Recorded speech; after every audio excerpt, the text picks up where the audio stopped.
Good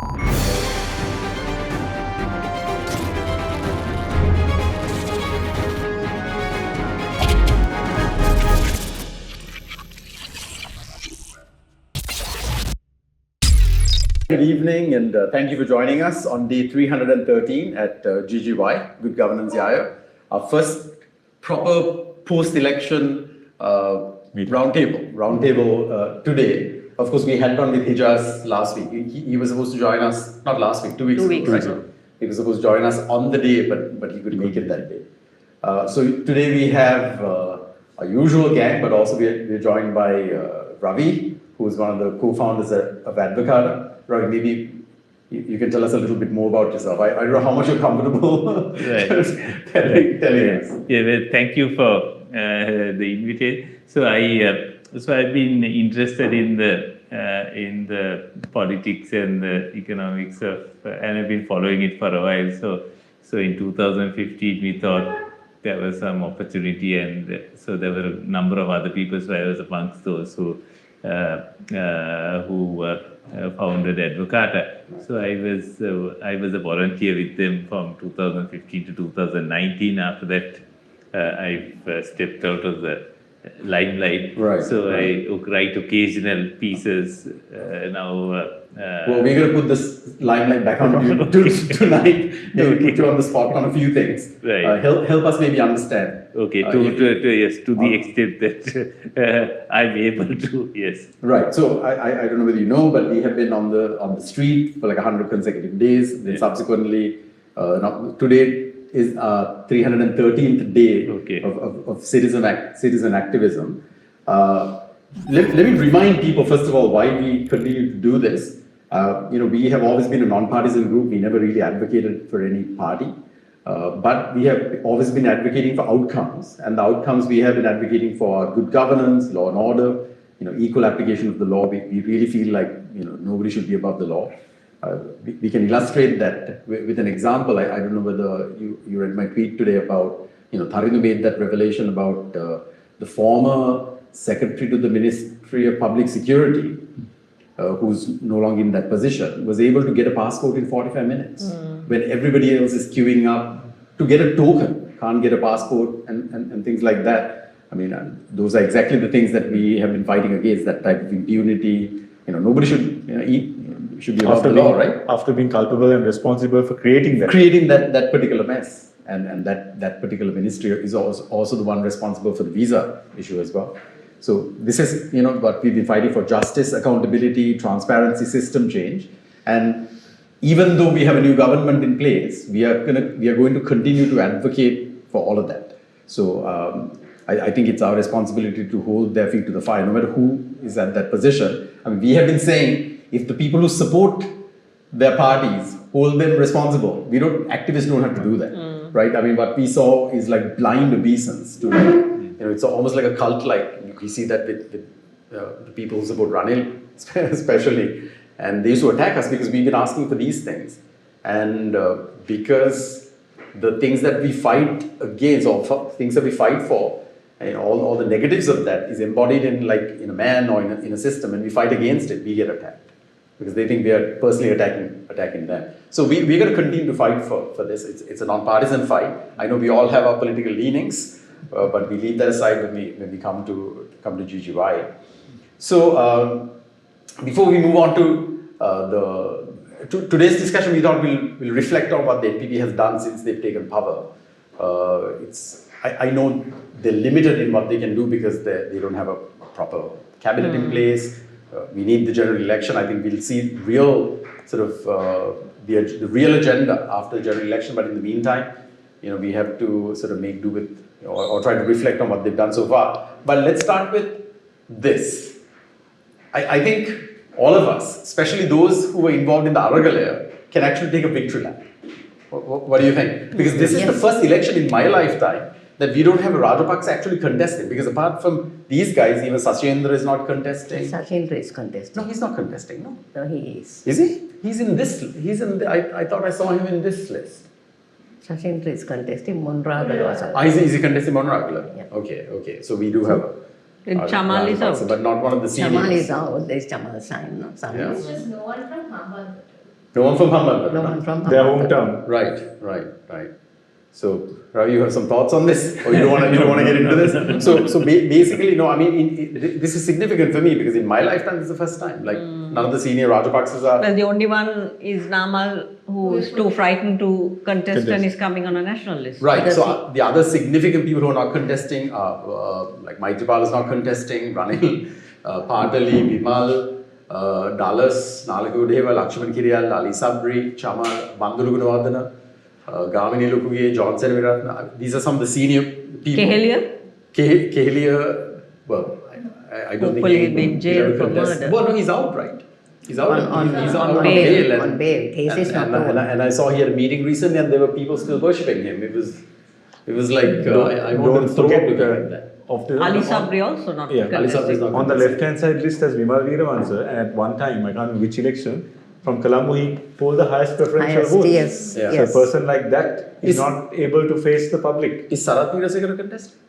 The last time he polled the he most, got right? Last yeah, time. Yeah. Is he contesting this time? Do we know? I don't think so. He's not. No? No. Okay. I mean, so I suppose, without an IGP in place, we had the most peaceful election that we've ever had. Exactly. And I think we can expect something similar because none of these guys are there. I think the lack of a competitive Rajapaksa in the presidential meant that we were not into nativist politics, and which is their brand, right? Just And I one think- cross, we were able to get rid of about 60 people. right. Now it will be more, I think. Yeah, I think I also want to make the point that a lot of people are saying this is a result of the NPP winning.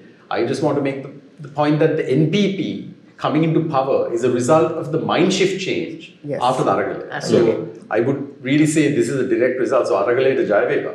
Aragaleta Jayaveva, yes, we should say that. Jayaveva. Because I used to always say Aragalaya, though Ranil came and tried to destroy that, Aragalaya was in the minds and the hearts of the people. Yeah. They waited quietly. They waited, asking.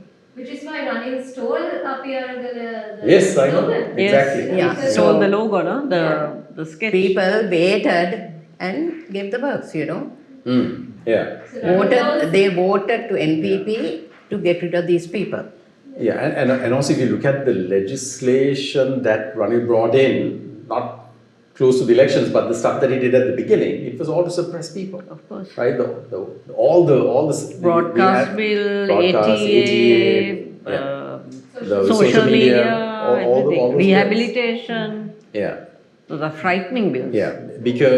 So the result is this because the power center that the people built was actually Yes. stronger than Definitely. the people who are in power, and I think this is fear. I mean, I don't think there's any other way to describe it.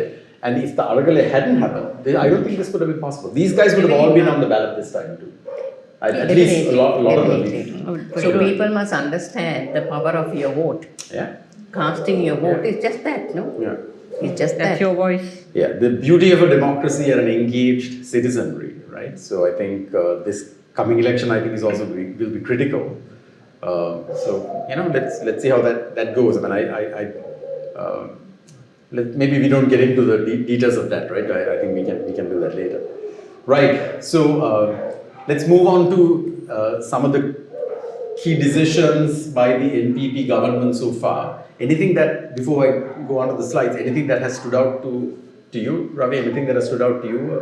Out of the stuff I that's happened think so far? they have been very cautious. That is, I think, what has because it's a complicated and difficult situation that you're in. So they have approached things cautiously without trying to Upset the apple cart too much. Yes, because that is I think because you're on a fairly precarious position. Yeah.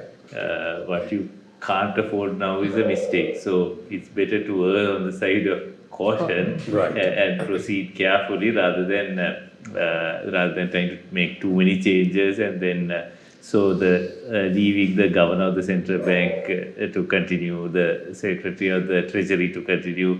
So those appointments are, I think, important. They've But it shows continuity. yes, And yes, even the yeah. IMF negotiation team so, is so, the same. yes, so having all of that in place, I think, is what gives people confidence, and so you reduce your chances of making a Right. a mistake. I Yes. also feel it shows a little bit of political maturity. Yes, That yes. they did, I mean, Generally, they come and performative sort of theatrical nature of politics, Yeah. like I think needs to take a backseat. And the NPP, JVP were very good at that part. They, their rhetoric was good Yeah. and all of that, but now they're governing. Yes. I think they need to show a more mature sort of side, Yeah. which I think is what they're doing.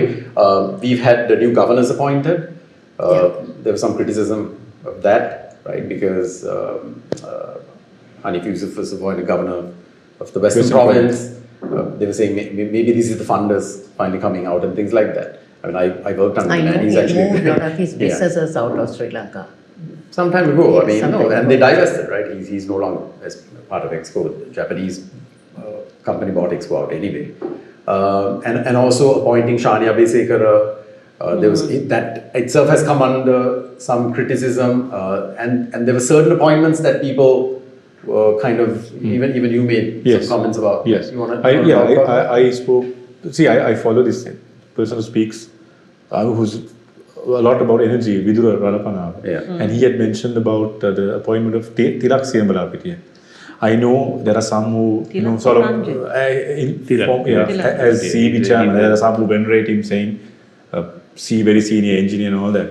But as per what this gentleman said, Vidura, who's pushing a lot of renewable energy, he said that one of the main people who was against renewable energy was Tilak Siyambalapitiya. Of course, and I asked certain NPP people, Chaturanga, I asked. So what Chaturanga's reply to me was that, that he, in the past, Dr. Tilak pushed that because it was, the coal was a cheaper option. That's what I'm telling you what he said.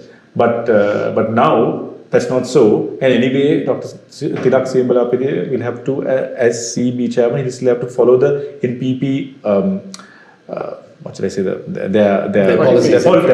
That's right. So he will not be able to change that much. Yeah. But still, there's a lot of criticism because there are some companies, interrelated companies, where his personal company was dealing with CEB.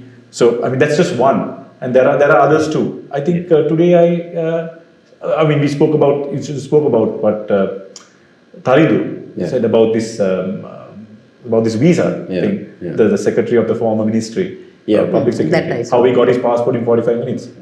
So if I might ride my hobby horse with the CB, okay, one small thing that you can do, which because you have the cost of power, if you look at a pattern of consumption, we still have the major part of it is actually a domestic lighting load. You will see between 6 and 9 in the night, if you look at the power usage, you get this massive spike. Surge, So that spike can only be met by the diesel and HFO powered power plants. So they all switch on at around about that time, and they run at so that's the most expensive part. So something that happened after a crisis in 1996 was under Chandrika Bandaranaike was that we shifted the clock forward. We moved to daylight saving time 1 hour forward. And that was, you had extra light during the, so you cut a third of your night peak load. Yeah. So then this was, then after the crisis was over, we settled for half an hour in advance. So because that was Arthur Clarke's advice that then you're 2 hours behind Singapore, 6 hours ahead of London. It's easy to calculate. I remember that. But since you are in a crisis still, and why impose extra burdens on the people? Electricity is expensive anyway. Why don't you simply move the clock forward?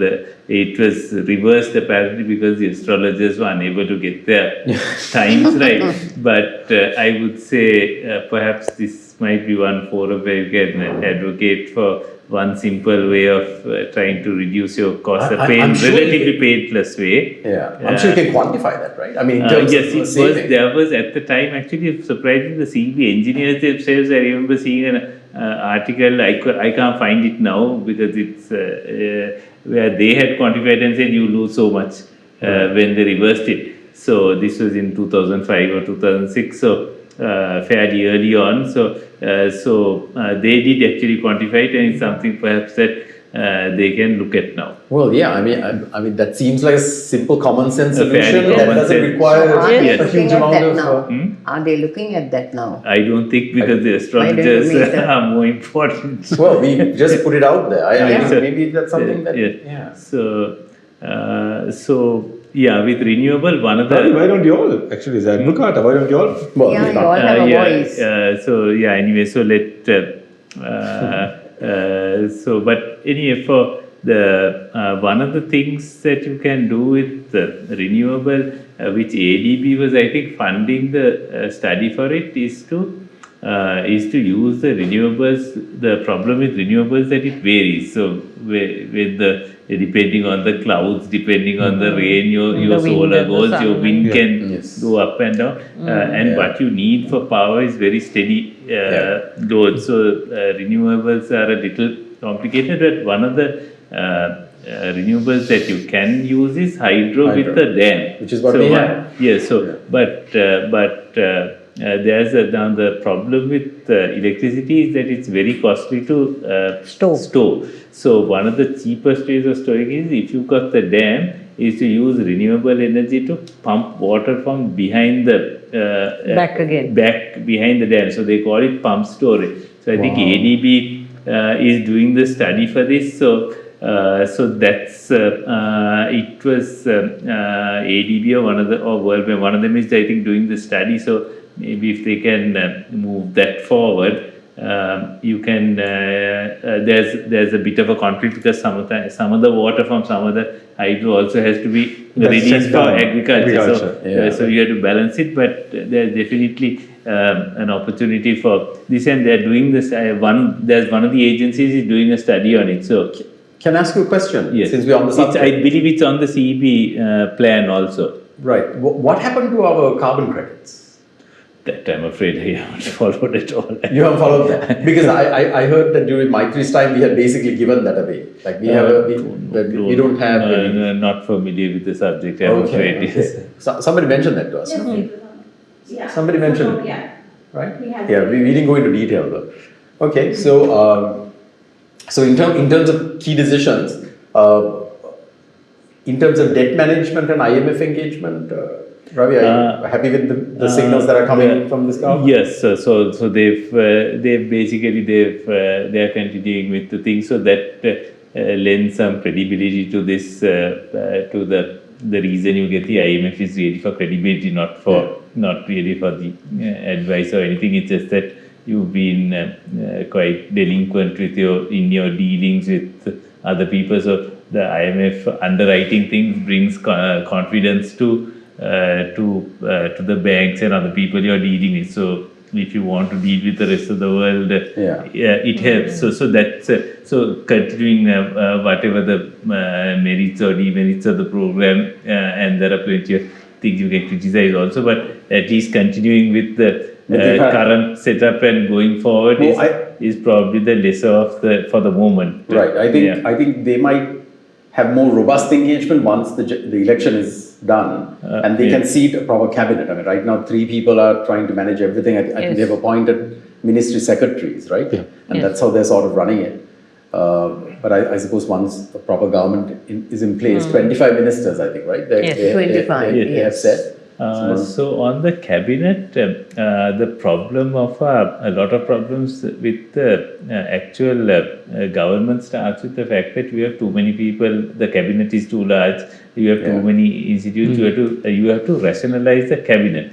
So Verite has done a very good study on reducing the cabinet, I believe, to 15. They advocated for 15. And they have got published. I recently saw some documents where they published the 15 and the way the entities below should be. So that is something that they can look at, because what happens is, for example, I remember in agriculture you have 22 different bodies of various kinds. Right now, under Yahapalne, there was some drought and there was a shortage of coconuts for the export industry. So I had a call from a friend. They said, we've got these coconuts, 60 US cents a coconut.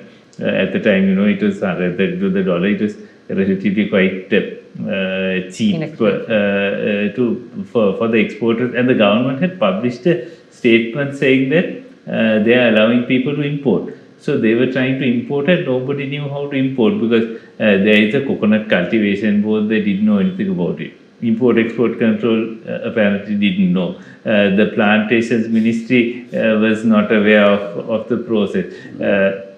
There's coconut development board, coconut cultivation board, plantations ministry, and so many others. So eventually somebody had imported a consignment of coconuts and it was rejected in quarantine, right? So then after that, this chap called me. So one other brave exporter was bringing down a consignment of coconut, and you won't believe the entire coconut industry was trying to observe how this fellow, if he is able to get it through, when the other and if it works, they will follow the same procedure. So ultimately, that also got rejected somewhere in quarantine, and then people gave up. So because you have too many people overlapping authorities. And they are not connected. Yes, and they are all working at cross purposes in silos. So rationalizing government as a whole is critical. It's the biggest problem. I think that we'll have to watch that because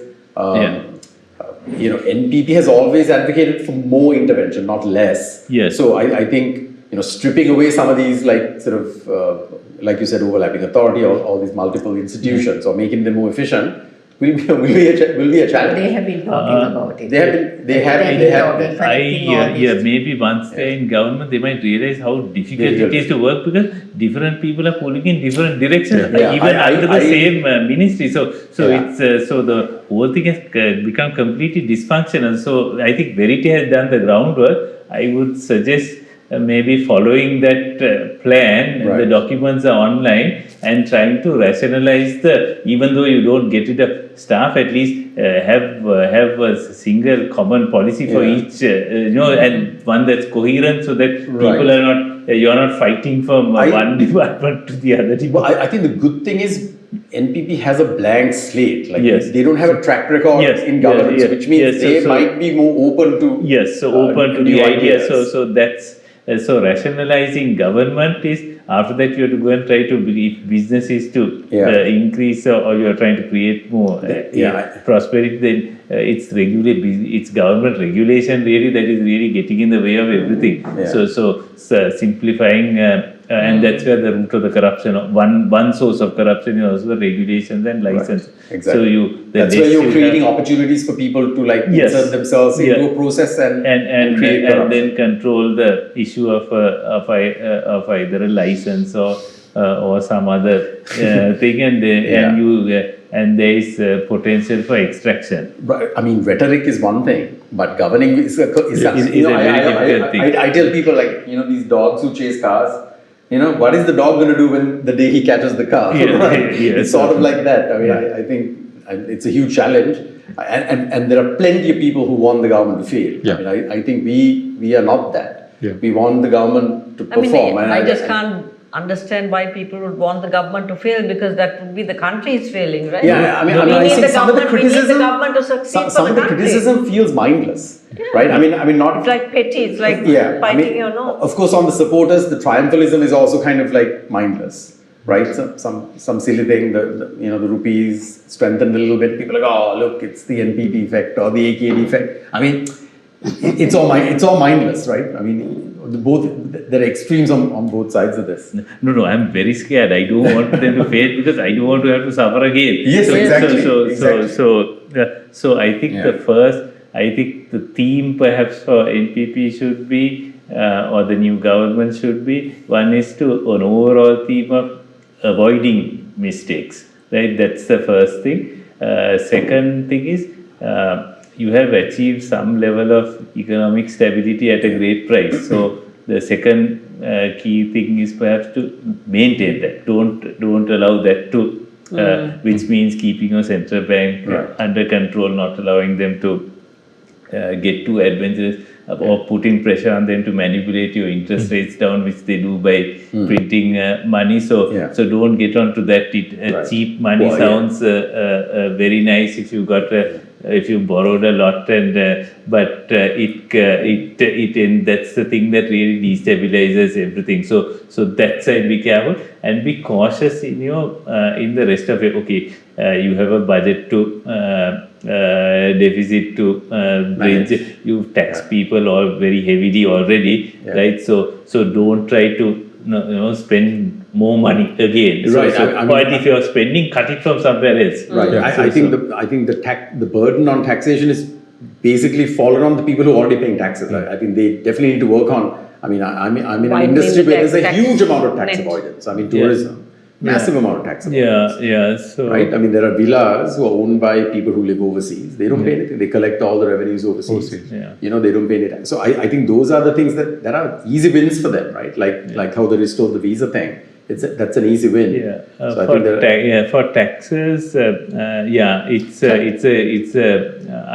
generally favor, because the problem is when about 60% of your economy or your employment is actually informal for various reasons. A lot of it is agriculture. You've got a million people driving 3-wheelers, all sorts of small wheels, because again your regulations have prevented the formalization of the economy. You have only 3 million people on the EPF, then you have a million taxpayers. So income taxes until the economy formalizes is a difficult thing to collect. So you have to rely on indirect taxes and things like simple withholding taxes. So VAT, but better than VAT, I think, is the cascading SSCL, which allows you with low marginal rates to collect. The thing with VAT is when it's 20%, you see it. Whereas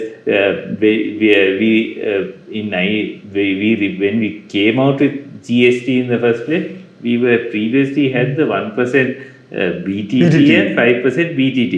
That 1% BTT. 1% for trading, 5% for manufacturing. So because of the cascading effect, with low marginal rates, you are able to correct. People don't bother to avoid when the rate is low. Whereas when your rate is 20%, sometimes your margin on your sale is 10% only. So guys then have an incentive. So with collection, you should, the philosophy, try to pluck the feathers from the goose with the least amount of hissing, right? So low marginal rates are something that will help with compliance. So when you're paying, people are not used to paying 36%. But I don't think anything significant on this front will happen till after a general election. Nothing will happen till, I think, first. Whatever it will be with effect from 1st April next year. Sita Aramapala, right? She had mentioned that SJB MP lady mentioned that. No, what's her name? SLPP. No. What's her name? The SJB lady, I forget her name. That the government has borrowed like another 500 billion since they've been in power. This is par for the course, right? I don't think because you're rolling over your debt. No, so has there been a net increase is the question. So I think you're just every week you have to keep rolling over the treasury bills and the bonds. So every week you have a. So it's par for the course. I don't think there's anything big that has happened. It's just the normal. Rolling over of existing debt, so you have to separate. This is what I mean. We don't need to get into like this mindless complaining or attacking for the sake of it. I know this might sound funny coming from an activist group because that's what we've been doing, right? But now, for example, the stamp issue. The stamp, how the stamps, Harinis and they were presented, I think, commemorative stamps, and it was all over social media. They were criticized. I mean, it was essentially people who are in institutions who are holdovers. I don't think they get permission to do these things, right? I think now they've changed things, saying you can't use the president's image or the prime minister without permission and things like that. But this is also the problem, because people in those institutions who are heading those institutions know one way to kind of try and suck up. They only know one way of surviving, right? Which is kind of doing these things. So that culture shift needs to come in, and I don't think it's going to happen overnight. And especially senior people in a lot of these institutions are political placements, right? And a lot of them are Rajpaksa era political placements. I don't think under Ranil or under Dehapan, they bothered to clear a lot of this, our foreign service is still full of political placements. Yeah, right? yeah. So I think all that Nobody will take addressed the time, public right? sector payroll, and they didn't do big. So that's one of the big problems that we have, overlarge. And how do you manage? It's difficult to manage. And also, you can't just get rid of them also. You can't. Yeah, I mean, so- Harini made that point when we asked about it. Yeah, I know. So you can't do through that. no fault of their own. They're in a job. You Yeah. can't say, no, just get out, right? Yeah, Without yeah. providing something tangible so- that is an Yeah, alternative. so that's it's tricky, but you have to try to retire them, Right. and the problem is that you have you have heaps. They are not publishing the figures, but the in 2016 I think was when they last published some figures. You have 200,000 teachers and about Yeah. 300,000 in the. I think the in largest armed employer in force. this country is the government. Is the government, by far. No. 51% of over 50% of our salary bill goes to the forces. Yes. Yeah, forces is one thing. I'm just that's saying one thing, overall. that but is one thing. there's a huge amount of 600,000 or 700,000 of people who are classified as labourer, peon. No, peon is also something else. Casual labourer, other something. So who or what these people are, Even and now. they are, and what they do. There's a big but where if they have the I numbers. mean- So there's a lot there. So you have shortages on one side, Yes, in the like- Indian revenue, in customs, in all the other, and you have surpluses elsewhere. Yeah. So you have to try to redeploy. But the surpluses are- train and redeploy, yeah. into other areas within government Yeah. where you're short, rather than recruiting afresh. You will have to try to train. Well, I mean, plus we have a huge amount of unemployed graduates as well. I mean, For them, of course, now the government can't be the They can't be the employer, that's the thing. I think- employer of last resort. Right. So Right. you can't No, really get back onto that but the again. reason we have overstuffed institutions is because of politics. Yeah.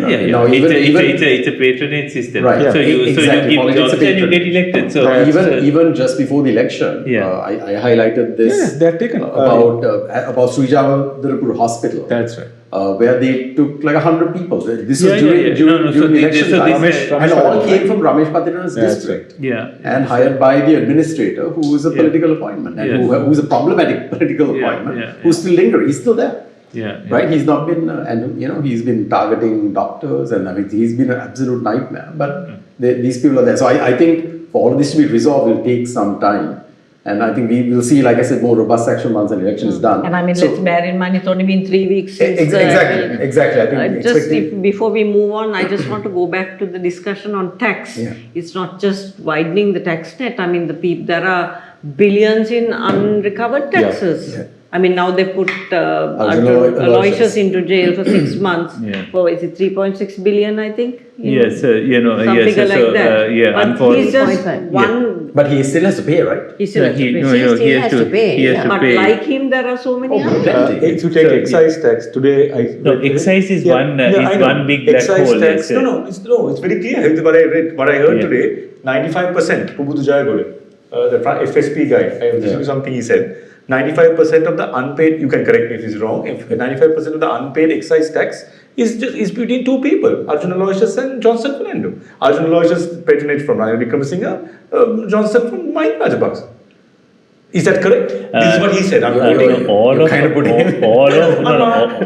of the Yeah. alcohol industries, except for a few of the larger players, are all politically connected in various ways. Yeah. So that's a very tricky area. One of the things that you can do is when you have very high taxes, you create an incentive for informal markets, grey markets, which are so unfortunately by raising high, it's 150 rupees for a cigarette. People are smuggling in cigarettes and selling it at 60 rupees Yeah, a cigarette. There are market. people who are BD manufacturers who are manufacturing.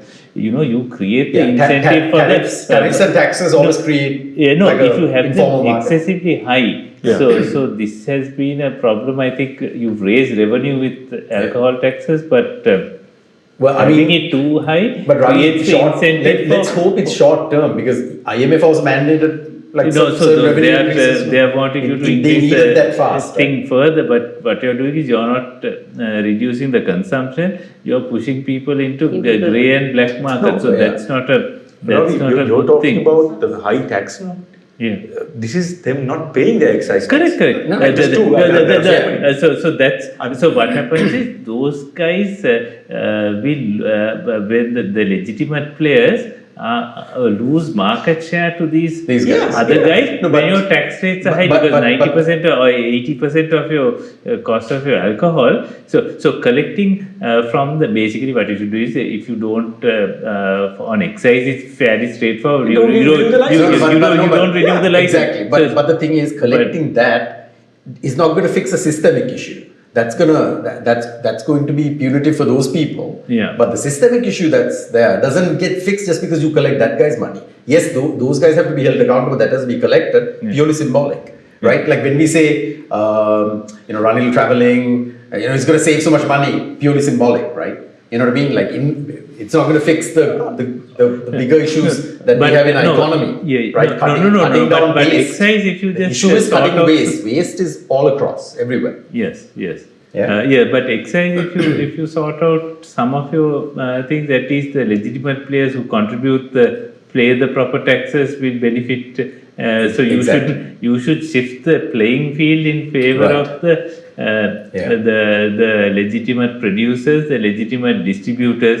For example, the supermarkets, the large chains are all compliant, Yeah. whereas the small those wine shops are the ones that are Level probably- the playing field. tip it in favor of the compliant players. Exactly.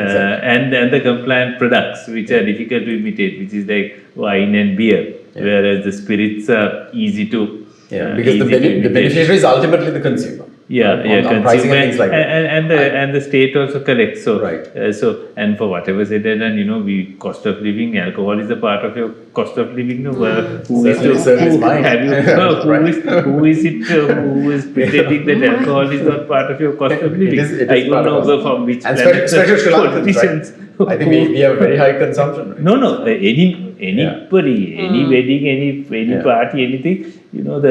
So that's part and parcel of your cost of living. Yeah. So Let's quickly But move. Shami, Let's that move. Yeah. excise thing again, the customer has already paid it, right? yeah, the customer They has have paid paid it, it from the customer and they are not remitting. They are not remitting. So that's So that is absolutely billions. So something symbolic has happened, right? Yes. Arjun Aloysius is going Yes, in. he's just one. It- He's just one. No, I know, but it's symbolic of something that's happening across the board, not just in one area, right? It's tax avoidance, whether it's excise tax, or excise or VAT or whatever it is, right? With Indian Revenue, the problem is that the Indian Revenue doesn't update its records. So they issue random assessments on people. So their records are so although the Indian Revenue now excise there is definitely we know a problem.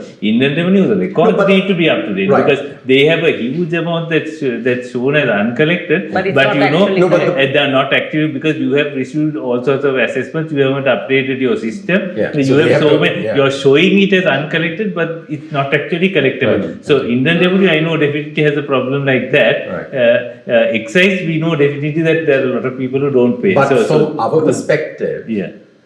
a certain amount of symbolism matters because we don't see justice for anything in this country. yeah, so when that's we true. see like a Kahelia going behind bars, Yeah. original Aloysius going behind, these are people who benefited from politics or political patronage. Yeah.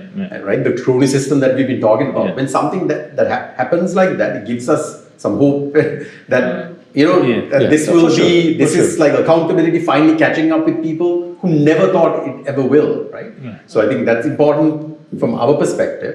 But quickly, so things like debt management, IMF, anti-corruption reforms, investigating corruption, reopening unresolved cases, reducing government waste, all of this will be probably stuff that needs to happen after a general election, Yes. right? So right now we're seeing bits and pieces there. I think nothing to get too excited about. We've heard about foreign policy realignment. I'll talk about that a little bit. I think like a pivot towards BRICS. I think we want to, I don't know how that will be viewed by the US, by EU, because they are biggest consumers of our exports, right? US, EU are biggest consumers of exports, not China, India, right? So, so balancing those relationships. So like Ravi said, there's a huge complicated situation that they're inheriting. Now the rhetoric is one thing, but now they have to match it with action, right?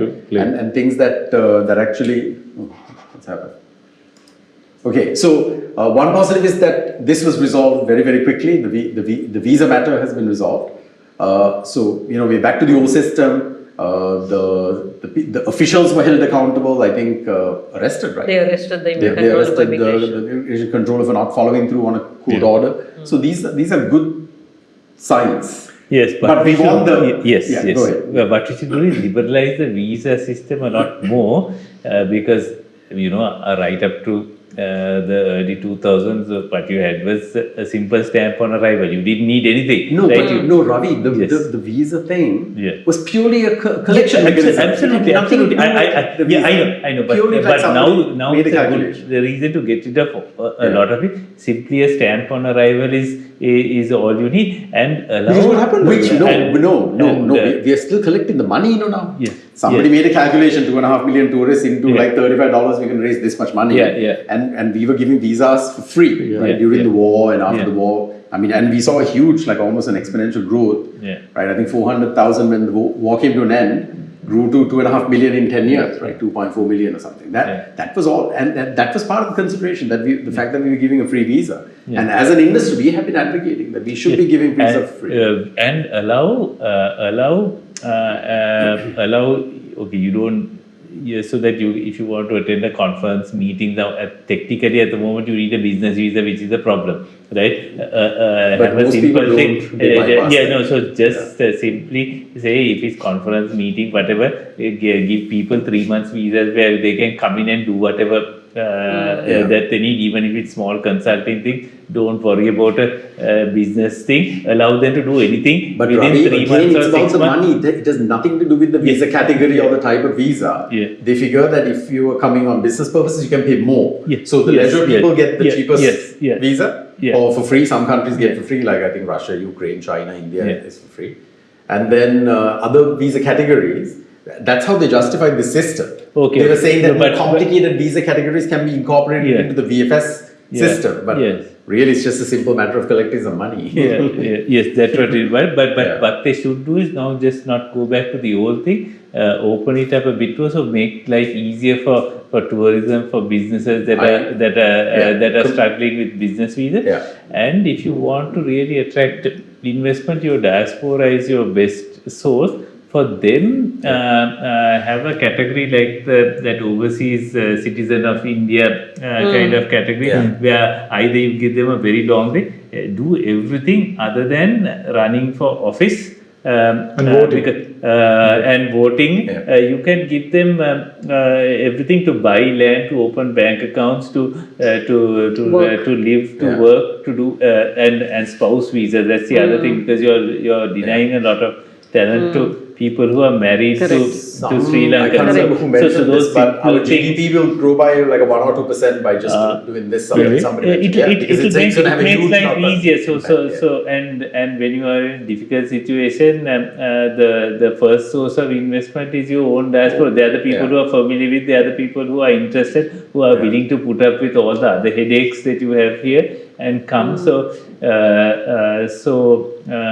more liberal investment type visa for your diaspora would also be Help us very grow the helpful. book.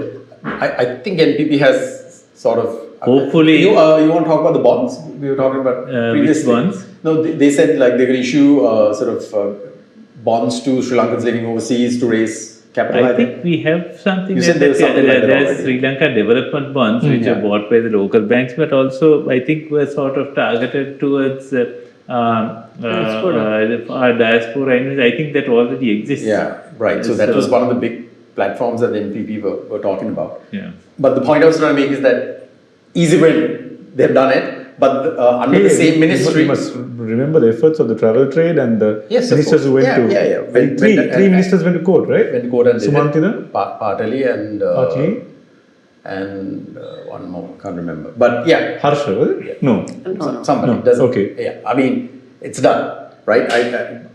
But a government has to take that decision. No, it's been done. But under the same ministry, the passport fiasco still continues because I think the deal that they have done can't be undone. I think that's part of Because they'll run out of passports. Right, That's exactly. Because the supply chain is already in motion, right? Like those pipelines are there. You can't just suddenly cut the pipeline Right. without building another one. Yeah. So to get the passports in. So the chip passports are out now, but we are going back to the old passport, but we are with the same supplier. Yeah. Which was the deal done by the Previous. previous regime under, I think, Jit then Thales is a company that's done it. So I think some of the stuff that this government has inherited is all baked in that they can't unravel it. You can't unbake it. Yeah, without suffering consequences. So it's better to get people the passports and then sort out the issue Issue afterwards. later Yeah. on. So do whatever you can do fast and then try to fix Yes. the problem. Then the other thing is this fuel procurement for CEB. They have decided to get rid of the competitive bidding, which really hadn't started anyway, and do a direct deal with CPC. We don't know whether it's a temporary thing or this is something, but this seems like a little bit of a walk back of their policy, which talked about transparency and cost efficiency and things like that. I think competitive bidding would have improved transparency and cost efficiency.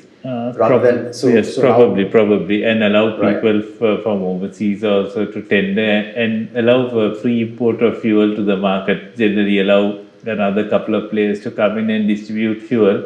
Right. It will help the consumers. It creates new activity and Free markets. Because competition is so what idea benefits is the if consumer, somebody is going to sell, then they'll have to either sell cheaper or sell more reliable. The quality of your fuel, I think Christopher may understand. I think some of the new vehicles you have indicators that tell you on the fuel quality. So the quality you're getting here is really pretty bad. So even what is classified as Euro 4, it's only about halfway where the so if you can allow if you don't mess with the pricing and issue the licenses, others can come and sell, and if they can't, if either they can't sell either a better product or a cheaper product, they will not be able to sell.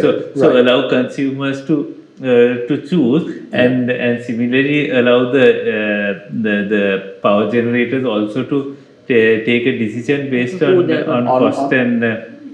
cost and quality. Right. So that decision, as well as the Sri Lankan Airlines decision, feels like they have walked back on their own statements. Yes. Because Sri Lankan, a lot of them were saying government has no business. And now they've appointed a CEO and a board, And and a now chairman. they have sort of walked back this whole idea of selling the airline. I don't know whether we had been. Were there any buyers in the first instance? That there were was the some problem. buyers. But then, if you Problem don't is have nobody buyers, want it to may buy. be better to simply close the thing down rather than Incurring losses. So- no? incurring losses. And because you see, you have one is what public service is provided by the airline that you're not getting. If you can't really subsidize the tickets anyway, right? Otherwise, you create the holes. justification is that we need it for tourism development. Yeah. I'm But in you tourism. need an airline, right? You Well, need airline access. access. Not- Exactly. not- Maldives doesn't have a national carrier. Yeah, Their tourism is and just if you fine. look at what happened in 2001, when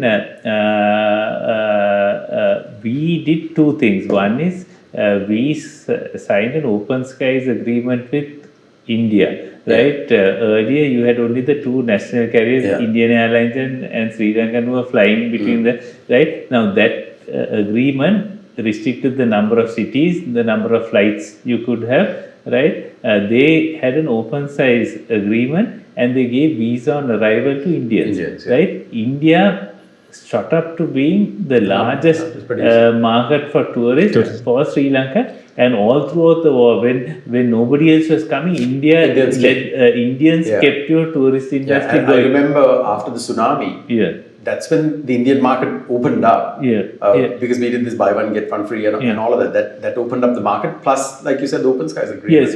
We had 100 flights a week into Sri Lanka. Exactly.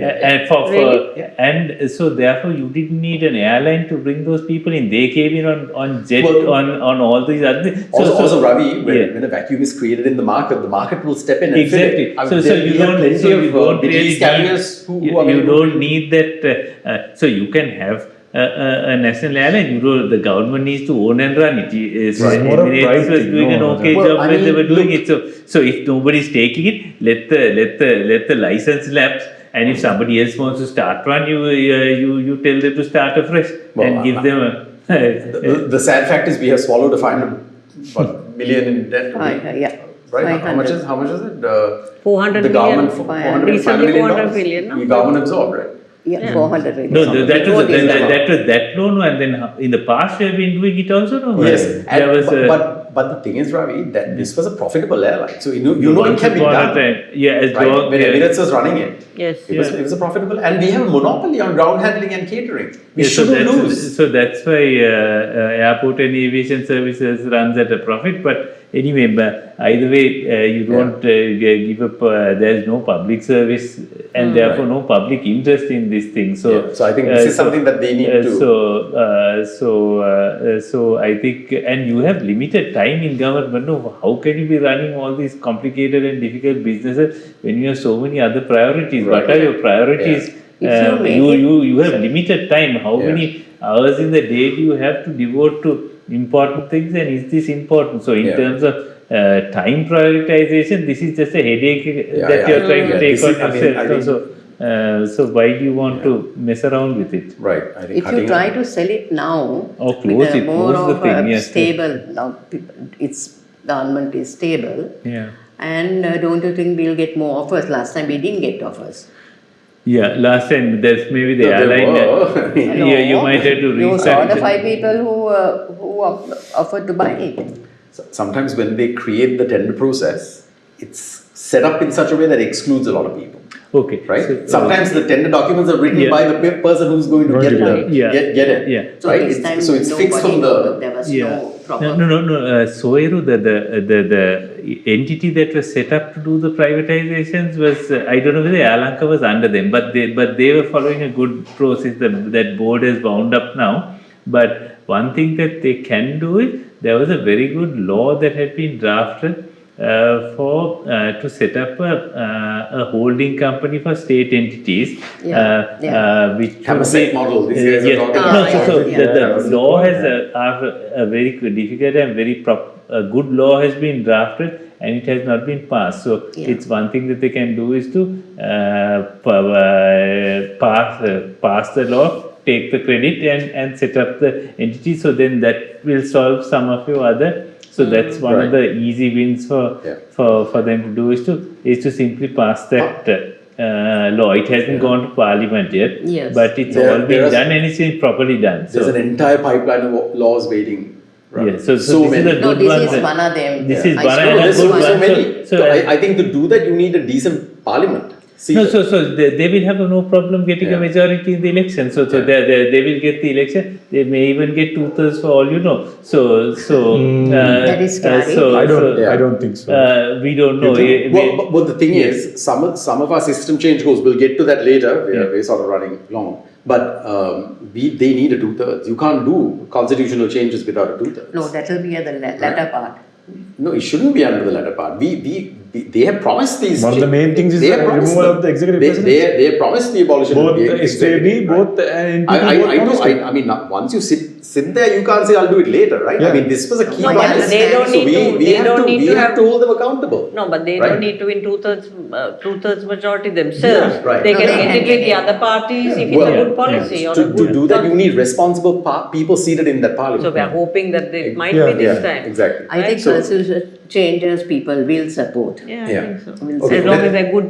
Yeah, shall we move on because we are running. Sorry. So you know some of the expanded welfare safety net stuff that had been put on hold by the election commission, they have now done. I think they state, the workers are getting the 1,300 extra allowance. I think retired people getting 3,000 more. These had already been sort of instituted by the previous administration, had been stopped by the elections commission, right? Because it all they happened- did it before the it all election, happened- right? Not- exactly. So, To the election journalists are board. jumping to take credit, but I mean, if there was a genuine good faith intention to help people, they would have done They it a should lot, have done lot it. sooner. Exactly. The other thing that they have done is that they have said they will expedite some high-profile cases. The Central Bank bond scam, Isa Sunday terror attacks, kidnapping and murder of journalist Sivaram, disappearance of Lalit Kumar and Vice Chancellor.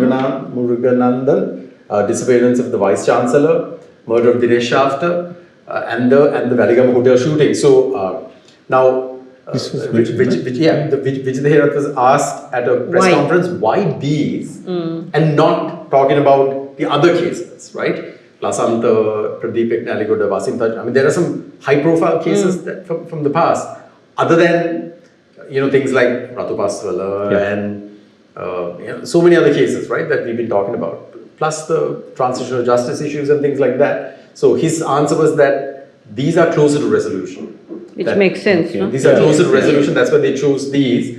But us, like we have been, But this, I mean, it will happen. Well, we want it to happen, right? I think it will happen, but I mean, it's, as I say, it's only 3 weeks since Right. And they don't have, they need to go, I think, after the general election, it will gather momentum. Yeah, I mean, do we dare hope for justice, right? I mean, do we dare hope? Because we have been so disappointed time after time by administration. I'm hoping that there will be a bit of a clean-up of parliament. Yes, there will be. Yeah. It's And coming. that They there will have be set more up a decent unit. people than rotters in parliament, and we might actually get some. They have set up a committee under the president No, because- to investigate into this. Well, I think that is also problematic because then you're again inserting politics into it. I mean, if we want the judiciary to act independently, law enforcement to act independently, They we must be have to allowed. make it. We have to make it independent of politics. I mean, That that is is something we've been fighting for, right? True. So if the president says I'm directly, then he's putting his thumb on the scale. So I think as responsible activists, like we are absolutists when it comes to certain things, right? We are not pragmatic, right? Like we come from a place of idealism. We want equal justice and we want law, accountability and all of that, independent of politics. No matter who's in power, it doesn't matter. Like the intentions and might be good, but if we want the systems to work, not for a person to come and like be the one who's driving that, right? Like in a company, we put processes in place. We want the processes to work, and we want good people to be in those positions handling those. But if the processes fail, then I mean that's the kind of thing we want here too, right? Actually, Chaminda, before this election and the previous election that they teased us with, before the presidential, like maybe about a few months after the Aragale ended in Golface. Yeah. By the way, this is Porsche. Yeah. The camera. I actually went to meet Hold Anura Kumara and the team to ask 3 questions. One of it was about the independence of the judiciary. Anura didn't sit till I asked that question. He left, but Dr. Nalinda was the one I spoke to. And his answer was, "Api gihilla honda aya dano." Yeah, that is also. So it's not independence of the judiciary, like you said. I mean, maybe they will appoint good people. Maybe hondaya means hondaya for whom? For whom? Kaata honda. See, we need like, for example, like judicial. There's like commissions, right? Appointing various things, like even like the police commission. Yeah. Now, in the past, we've seen these commissions who are meant to be independent, just rubber stamping whatever the government is doing, right? Exactly. We need them to perform and JC. function Yes. as they are meant to, Yes. right? We need. So, JC, like you judicial said service, rightfully, now 5 years later, if the president is a different one, it can't go back to. Well, this is exactly what happened. So, Yeah, exactly. I mean, Godave coming into power was not, it was a series of cascading events that brought him into power, right? Yeah. And along the way, people were manipulated by certain events that brought him there. And the moment he came, the first thing he did was, first act as Shania president Abhisekar. was not to form a cabinet. He got rid of Shania Abhisekar. Yeah. Right? I mean, so. It shows. You can see what their intention was because, I mean, I tweeted about it so I can say it. It was all in an attempt to cover up. They needed the power. They needed to be in those positions of power to make sure that the scale of corruption that happened in the past, murders, disappearances, will never come to light. Then nobody will have any face any accountability for all of those things, all these things that we have been talking about. Yeah. They needed that. So I mean, that's why I say like Daragale was not a small thing. We got rid of the most powerful president that ever was, like believed by law, right? Yeah. I mean, of course, Ranil came and utilized that presidency far better than Gota did. That's his political skill, right? Which maybe Gota lacked.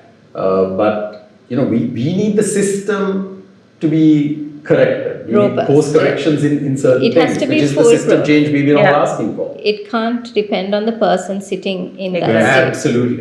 Absolutely. Similarly, with the executive presidency now, that is a Yeah. promise that was given Yeah. and it needs to happen. Yeah.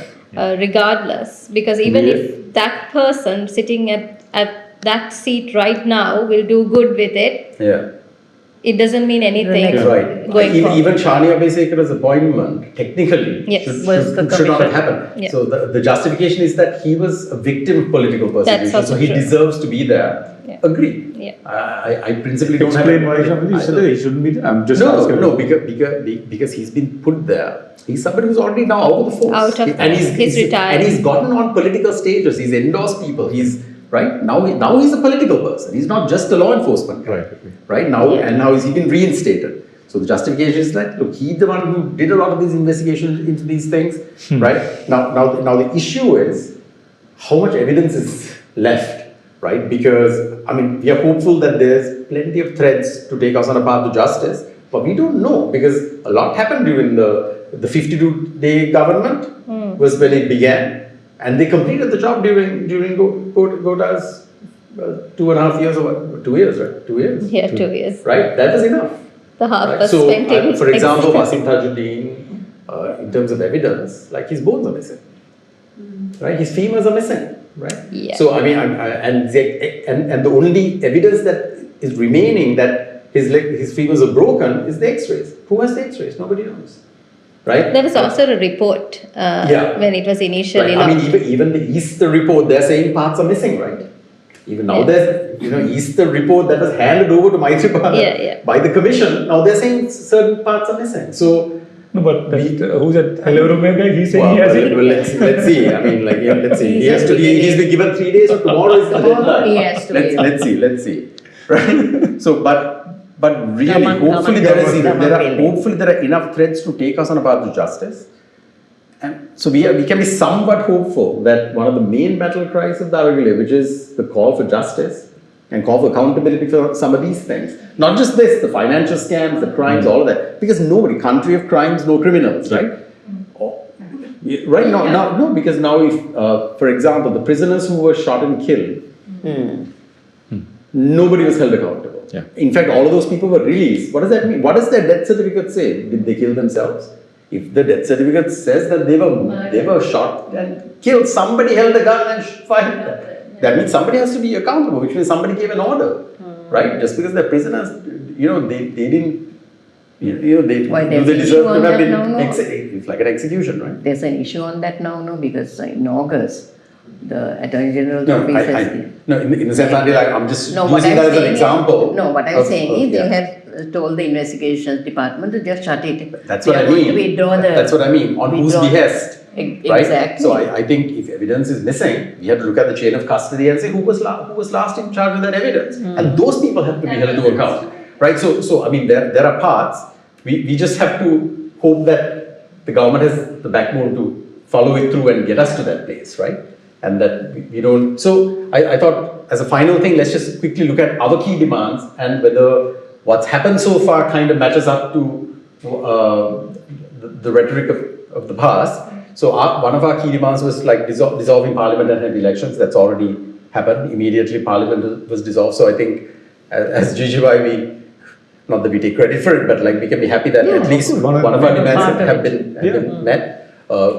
Ensure the dissolution parliament is followed by fair, transparent elections. So let's wait and see. Institutional reforms will take time. I think this is like the huge part of system change is right there, right? Like the reforms that we need to see, including electoral reform that we were talking about. Right? It's constitution plus electoral. I wrote a long, complicated article about it, which I can share with you on at least the elements of. Ideally, if you're not certain of what to do with your constitution, simply go back to Solbury. That was the only good constitution that we had. So that needed some additional safeguards, but you can initiate. You need to go back to a parliamentary system. Concentration of power is not a good idea. So it was lost in the 1972 constitution. That's when actually all the people didn't realize it. But that's when the democracy was lost. 50 years ago. So, so after that, 78 made it worse. So you need to go really back into that old system. So if you don't have time to design something, simply reinstate No, but that there old. is already a new constitution that I think Bar Ranil Association. was heading that committee to. I think something had already been presented. He just I don't know. Yeah, it depends on whether it. But everybody agrees that we need a new constitution. Yes, I think and pretty it much has, all to be parties are- it has to be a parliamentary system. Naga was the biggest proponent of this. Was not a I might trust presidential. anything Ranil is involved in, though.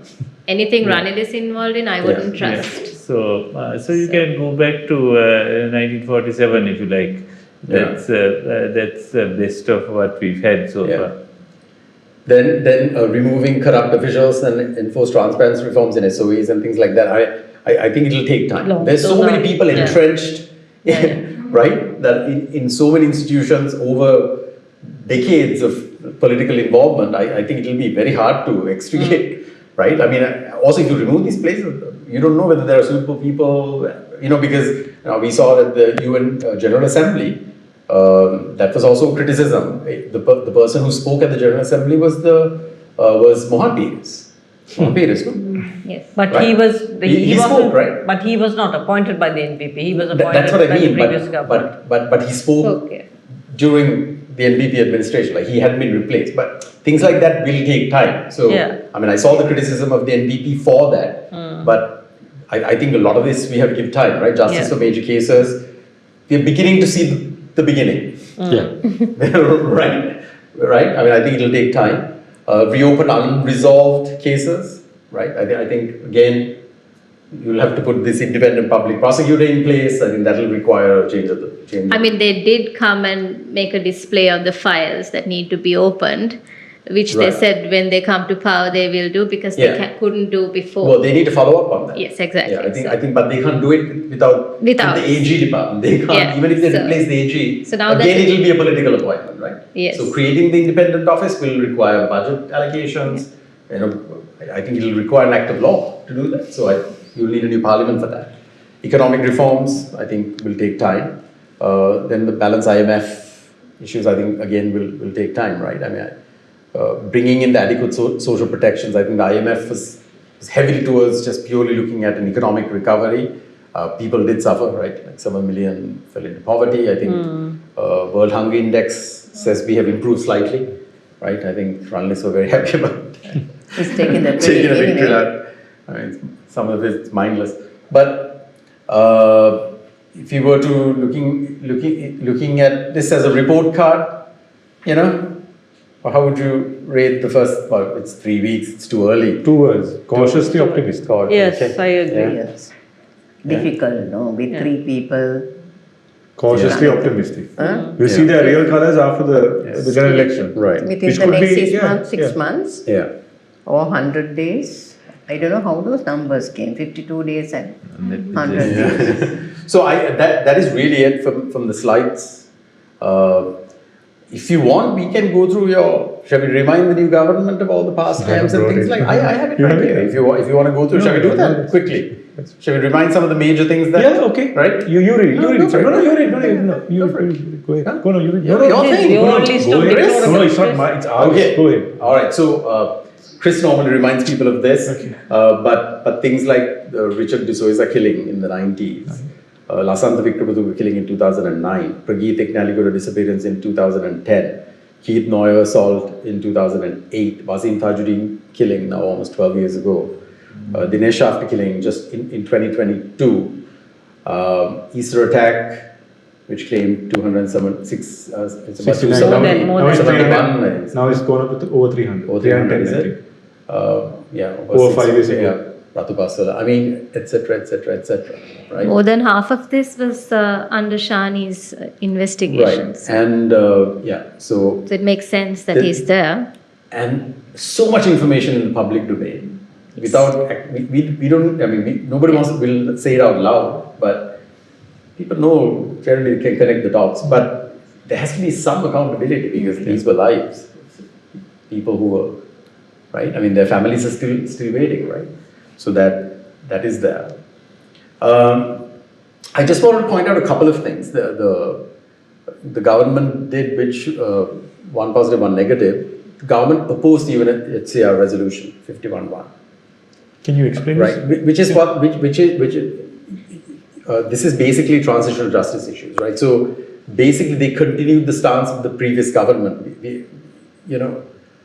First of all, there has to be acknowledgement that there were crimes that took place. We are simply This is refusing to do to with do the that. war crimes, is War it? crimes and So we are various continuing things. the previous- Not just war crimes, so various other things too, disappearances, killings.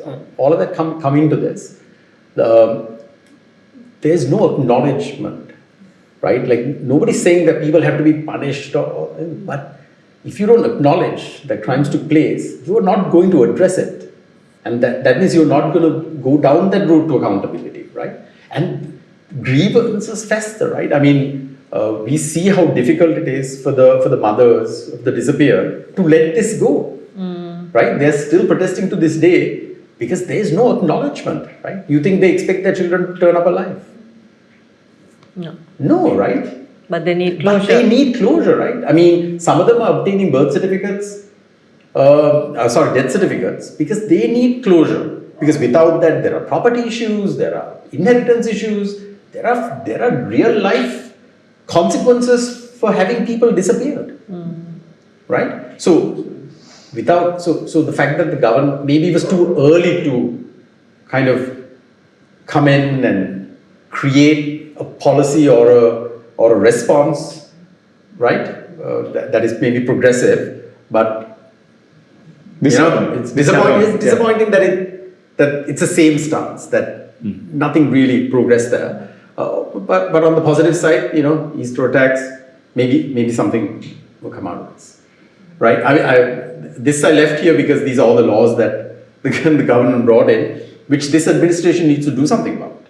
So I think we need a parliament to be NGO seated. supervision and registration, what is that? That's also a bill they brought in. Don't be silly. Yeah, this is to they're basically saying, this Get rid of conspiracies, foreign conspiracies because of NGOs. Without NGOs, this country cannot run. A lot of the work, a lot of the good work, especially in vulnerable communities, happens through NGOs, not by the government. Even the school meal program is partly funded by the World Food Program and various other NGOs. That's the one reliable meal school children can have in this country. During the Are they tsunami really time, giving that? in vulnerable communities. after the tsunami, if not for Chris, NGOs, this is your list, Chris. No. You know this by heart. No. Can you please? No, go ahead. Okay, so Diana Gabagi, right? She's still here. I think she's going to be taken to task. I don't know. Then No, I saw Arundhika it. Fernando instructs the control of immigration to release the Chinese person who has a fake passport. So political interference, right? Yeah. Indika Nudda supporters who have assaulted the Omani investor. And basically the solution was to say, we'll give you land to put a factory somewhere else, rather than actually solving the issue. Ali Sabri Rahim smuggles 75 million worth of gold, 91 phones, gets 10%. And then I think foreign friend smuggler had to Within, forfeit like, the entire thing. entire thing. And So the one fine law was for the 100% of the right, one value. law for the political connected, one law somebody else. Do we need to go through this list? No, It's we don't. exhaustive. No. But basically showing that we don't have an equal application of the law. Scams wise, my gosh, we don't have enough time No. to go through this. But People's Bank, 54 billion in bad loans. We don't know whether they'll ever be collected or written off. Bond scam, 19.5 billion. Sugar scam. There's been multiple sugar and garlic scams, by the way. There's been a garlic scam under the Ranil Wickremesinghe. There's been I know there's been a sugar as well. There's been sugar scam as well. Inferior cooking gas. So many people died. Lasan Talagiyavan, who was the deputy minister under Madhurangan, he's contesting again. Yeah. We must remind people: do not send these problematic people back into parliament. Prasanna Ranatunga, Alagiyavan, Manusha Nanakar, credible allegations of corruption against these guys, and they have been given nomination by their parties. Reject those parties. Right? Because in a democracy you can't say who to put on the ballot, but the parties can control who comes on the ballot. So by looking at the people who are contesting under a certain banner, you can tell who their intentions, right? So gas cylinder, I think we can happily say reject. right? Elephant. we have never been. Elephant is not contesting. Elephants. Oh yes, Contesting in Jeevan areas. is, Yeah. Harin is, Harin is Jeevan is and in the north I think so. Okay. Manush, No, on the gas cylinder. Manush's gas cylinder. Why is showing his friend? Yeah, Watch Manush's- that as a gas cylinder? Yeah, I did the detective work on that, by the way. I did the Really? reverse image. Yeah, I did the reverse image search on his watch. So K. Ramakwal was released recently, right? From prison, he was released. So then he comes and speaks to some people, and people are worshipping him and all that. So he's been spotted wearing a Patek Philippe. This watch is called a Nautilus, right? That's Yeah. Patek Philippe is It's a very expensive. Is a Rolls Royce of watches. Unless it's a 20 fake. million. But Underneath the fake, that's yeah, right. So yeah. somebody's out. So this is 20 there are these like exotic cars, there are these exotic watch appreciation groups. Yeah. Which was being shared there, and the watch is valued between 30 to 40 million rupees. The Yeah. watch. So somebody has written there, it's probably fake, like the fake medicine that Yeah, probably. Well, Yeah. sadly, because of the fake medicine, Medicine, it that's could be probably real. could be real. That- It could be real. Yeah, it could be real. So, I mean, just going down the list, I think the Visa and the Adani are more recent ones. I actually published a whole list of ministers and problematic things that happened in their ministries. Maybe in the future we can go through it. Only in the last 2 years during the Ranil Wickremesinghe administration. Shall we leave it at that? Shall we leave it at that? I think this government has plenty on its plate. I just want to add one thing. It's not a scam, but I would like to see the NPP release Kaylee Fraser. She Kaylee Fraser, the British girl. It's not that she needs to be released. It's She's just in that she hiding, can't come out publicly Exactly. So because she there's needs to be given back Yeah. her passport and allowed to leave the country Right. because it's just So her- Ranil's his what do you call it? vindictiveness. Yes, Vindictiveness. that keeps Yeah. her here. Her passport was confiscated? Yes. No, I think she cannot. They've given her No, they took travel. No, they're taking a passport. Yeah. She doesn't So have She's in basically- hiding, no? Yeah, hiding. Okay. She was asked to go, but she didn't go. So was that's what asked to- they say. So she Right. wanted justice for why she's being asked to leave. Yeah. They gave like a small window asking her to leave. Yeah.